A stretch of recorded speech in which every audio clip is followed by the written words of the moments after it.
Malik Diaw, mais d'intenses débats ont jalonné les amendements qui ont été soulevés par la commission loi du CNT, argument contre argument.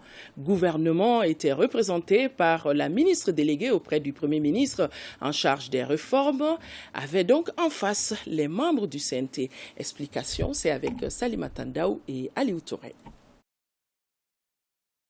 Adopté en Conseil des ministres le 24 novembre 2021, le projet de loi portant loi électorale est soumis au Conseil national de transition pour adoption.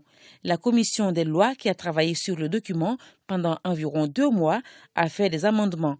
Ils sont au nombre de 92 inscrits sur 86 pages. Avant leur validation, un débat s'est ouvert entre le CNT et le gouvernement. En ce qui concerne les observations d'ordre général, bien évidemment, le gouvernement ne se reconnaît pas dans ce qui est dans ce document, le rapport. Et donc, étant donné que le fondement même de la vision de refondation du système de gouvernance électorale est atteint, contrairement à toutes les prévisions, contrairement au contenu du plan d'action du gouvernement qui a été acté ici, contrairement à la charte révisée ici, contrairement à la table ronde, aux conclusions de l'atelier d'échange sur l'avant-projet de loi électorale.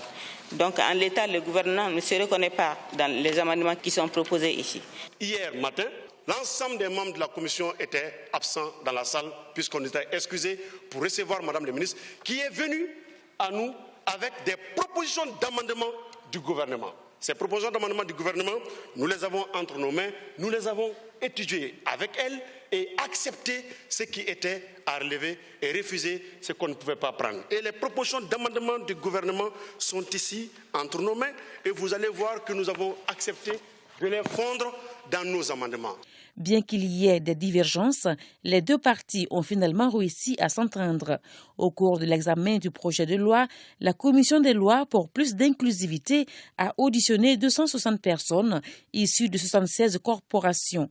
Tous les Maliens doivent se reconnaître dans cette nouvelle loi électorale, a fait savoir le président de la Commission des lois, Souleymane Dey.